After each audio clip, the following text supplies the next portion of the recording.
After talking with hundreds of accountants and spending hundreds of thousands of dollars on marketing campaigns for accountants, I've discovered 5 different mistakes and limiting beliefs accountants have and make that are stopping them from actually growing their firm and breaking through the 6 or 7 or multi 7-figure marks. And in this video, I'm going to discuss the 5 biggest mistakes that the accountants make and 5 limiting beliefs that are causing the mistakes and that are limiting them from actually achieving the goals, from actually getting more clients, delivering a better service to more people in need of the accounting services. So before we dive in, I will quickly introduce myself in case you are new to this channel. My name is Daan and I'm the owner of Accounting Kings, where we work with accountants to help them get more monthly paying, higher revenue clients. And I create these videos simply because I want to share the stuff that I've learned in the work that I've been doing to help you out a little bit. And this video can literally change everything for you. And I'm not over exaggerating because I've had so many clients in the past where they were implementing a couple of these simple tips that I'm going to give to you in this video, which literally changed everything for them. We are talking about getting just 1 new client per month to getting multiple clients every single week. So without further ado, let's dive right in. So the first limiting belief and mistake accountants make is saying, I don't want to sound salesy. I don't want to sound like a sales guardsman.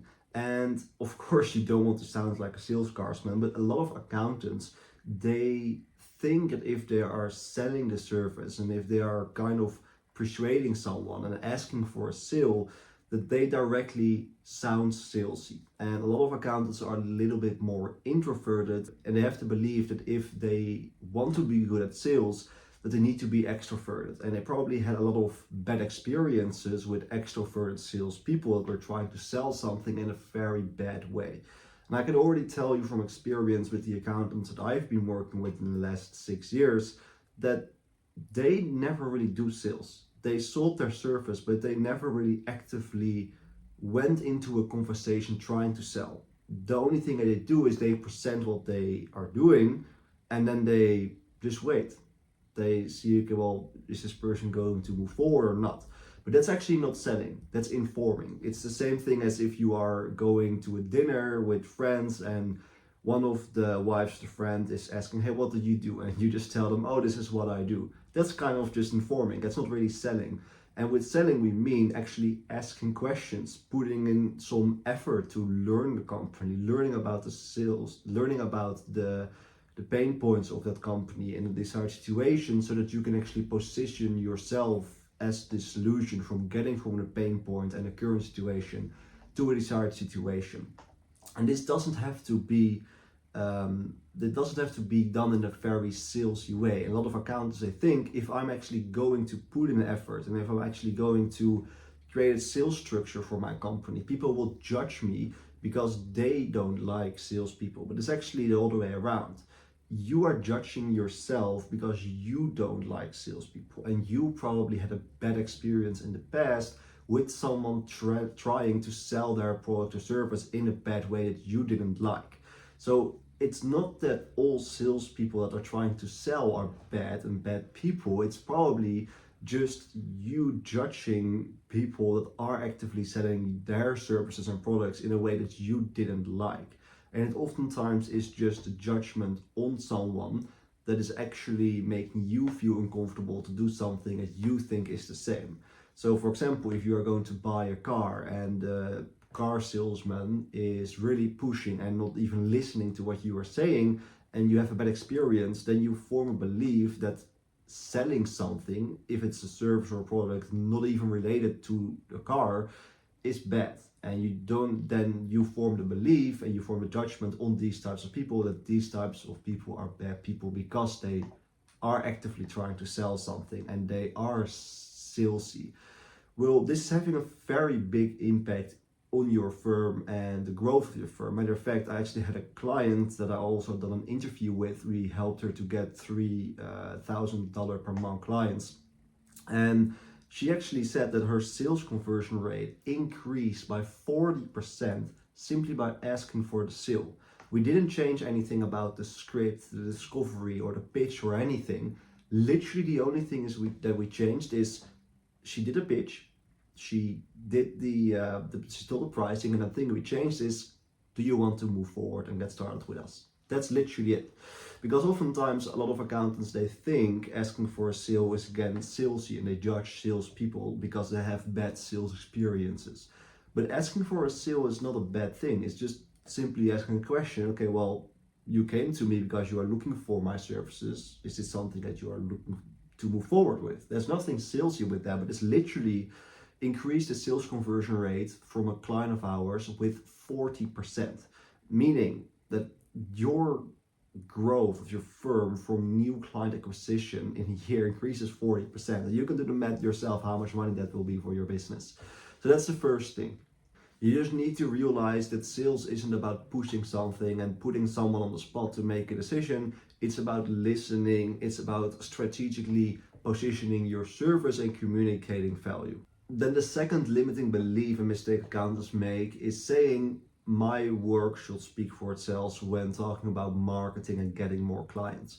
And although that I know that many accountants grow just from referrals, which is a great thing. Referrals are the best source of clients because it's free and the sale is very easy, right? You don't have to put in a lot of effort and following up on people. But this is also a curse because this is forming a belief with a lot of clients that are seeing growth that there is no other way to get clients besides referrals and word of mouth.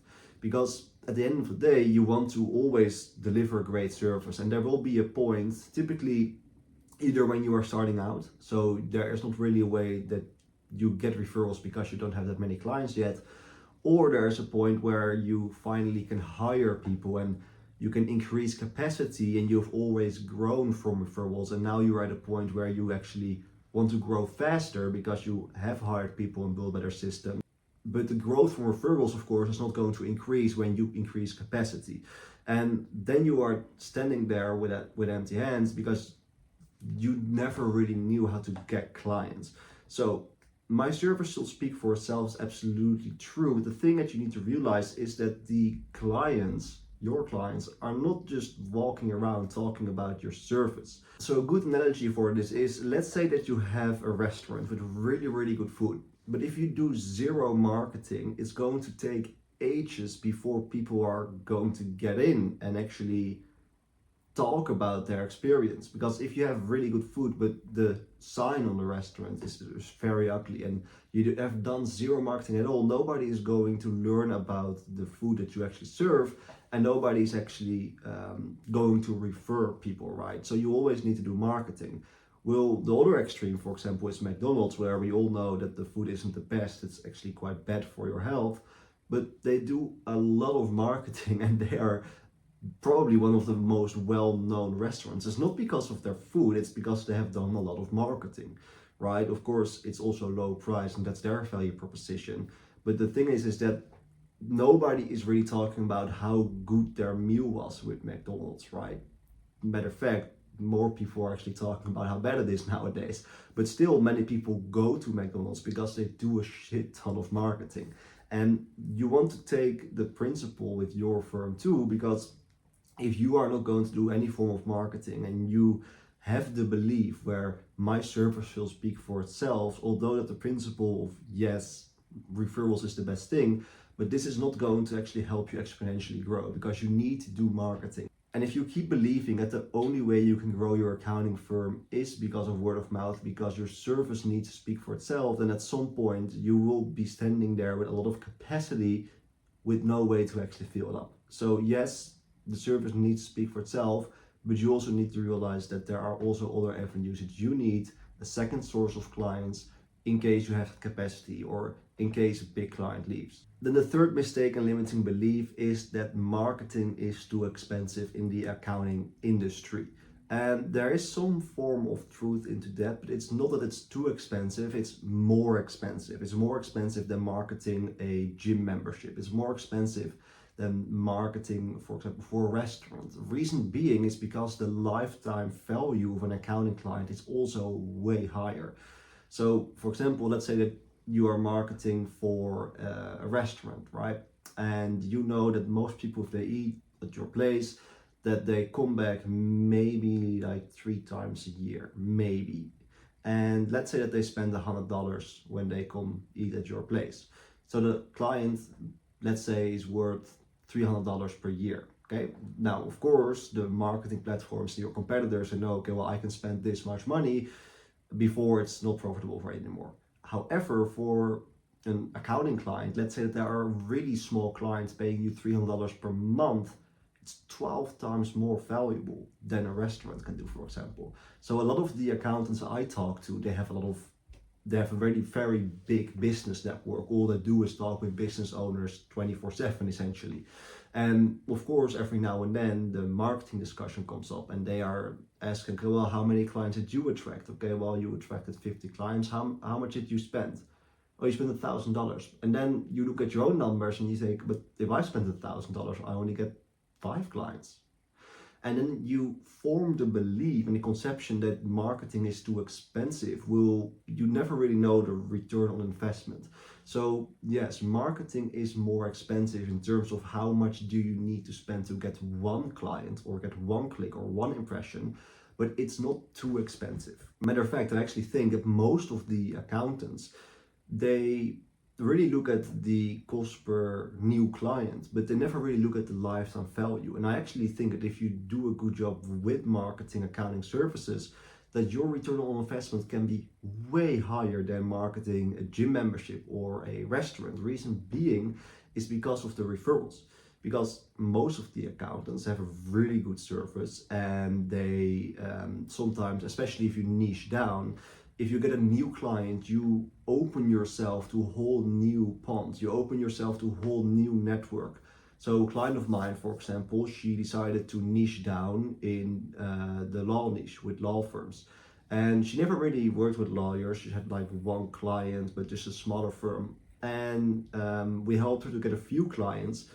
I think it was 4 clients that we helped her get in a couple of months, bigger clients. And she actually doubled this with the referrals from her new clients, because she is really good with delivering accounting services for law firms. And of course, her clients knew this and they were, of course, talking. So if you actually do a good job marketing and you open yourself to a new network, the return on investment in terms of all of the new clients will be higher. So it's not too expensive, it's more expensive, but your ROI can also be higher if you do a good job marketing and if you actually have a really good service. Another thing is also that you can just start small. You don't have to start with 5,000 per month. You can just start with $20 per day, just test out a few things. And yes, you will lose money in the beginning, but that's the same thing with buying an accounting software. You need it to actually deliver a service, and you need to spend a little bit of money before you're going to get it back. Now, the fourth limiting belief that a lot of accountants have is saying, I'm not a salesperson. And this is kind of tying back to the first point. I don't want to sound salesy, and they're a little bit related to each other. Many accountants, they again think that you need to be an extrovert if you want to be good at sales, which is absolutely not true. And they also say, I don't want to do sales and I just don't really like to do it. But then I always tell them, there was a point in your life that you also didn't identify as an accountant, right? There was a point where you said, I'm not an accountant. Same thing as you were saying, I'm not a salesperson.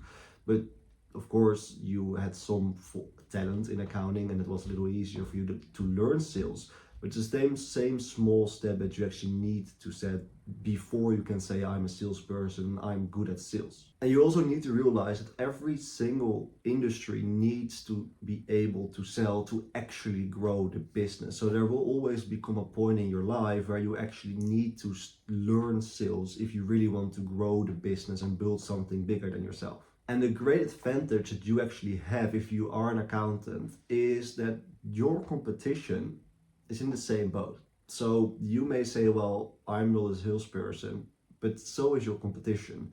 And you only have to learn 1 or 2 sales tricks to get better than 99% of your competition, which makes it even more worth it to actually learn a couple things with sales. For example, the client I was talking about earlier, where she increased her sales conversion rate by 40%. If we are talking really about a competitive aspect of running a business, of course, there's always competition. This means that you can steal 40% of the business of competitors. But of course, I'm not saying that you always want to try to bankrupt your competition, but at the end of the day, if you need to decide, do I want to make this money or I'm going to give this money to my competition, of course you will choose for yourself. So there are those small things that you can directly implement already that your competition is not doing, which will literally be able to grow the client acquisition by 40%. And then last but not least, number 5 is a limiting belief of clients or potential clients only care about pricing. And I typically hear this from the accountants that are not that great at actually selling and pitching the value of the service. So if an accountant comes to me and they say, yeah, well, honestly, like all of the appointments that I got from the marketing, all of them, they are just asking, what are your pricing? How much do you charge? And that's about it. And then I just give the price and they disappear. But guess what? It makes sense that they are doing this because you are selling accounting services. And no, I'm not saying that if you are selling accounting services that you need to only compete on price, but you need to compete on value. If you are just selling bookkeeping and accounting services, just like the other 10 competitors that they're going to talk to, then everybody is sounding the same. And guess what? If everybody is sounding the same, then the only difference there is pricing. But if you are not selling accounting and bookkeeping services, but if you are selling higher profit margins, better insights, more cash flow, no stress with payroll and rent, if you are selling bidding strategies for example, construction businesses, or if you are actually communicating properly to them, that if they have a medical practice, that you can clean up the books and you can go back to look if there were unclaimed claims from insurance companies, then you are not selling accounting and bookkeeping services, you are selling something way bigger. Same thing if you are selling tax services. If you say I can prepare your tax and do a little bit of tax planning, the 10 other competitors are selling the same thing, and then the only thing that is different is pricing. But if you are actually selling IRS compliance, and if you just do a little bit of research in the finances of this potential client, and you are selling them an estimate amount of savings, then you are 10 times different than your competition, and they don't really care even about pricing. But the same client that works with law firms, in some states there is three-way reconciliation. And she told me that when she actually dropped the bomb where she was not selling bookkeeping, but three-way reconciliation without the headaches, the sale was typically already done. Because by that point, you are not selling just normal bookkeeping, you are selling something very different. So if you have to believe that all of the clients that you talk to only care about pricing, and this is maybe going to hurt your ego a bit, it's probably you. It's not that all of the businesses and the leads that you talk to just care about pricing. It's not that Mark Zuckerberg really came into your Facebook page and changed the algorithm to a thing where your ads only going to show to cheap people. It's not that you show to cheap people, it's just that you are probably not communicating the value. So these are the 5 biggest limiting beliefs and mistakes accountants make regarding sales and marketing. So I really hope that this changed your perspective. And the ideas and the beliefs you have with sales and marketing. And I know for sure if you just implement one single tip of this video, that is going to change a lot with the client acquisition for your firm. So by the way, if you are an accountant and you want to grow faster, but you don't really like to do the marketing and the sales stuff, or maybe you just need a little bit of help, there's a link in the description that you can click on where you can learn how we can help you actually get more clients where we don't profit until you do. And if you learned something from the video, I really appreciate it if you actually liked the video so the algorithm will show it to more. Subscribe if you don't want to miss any valuable videos. And if you have a specific question, just leave it in the comments and I will either answer it directly or make a separate video about it. Cheers.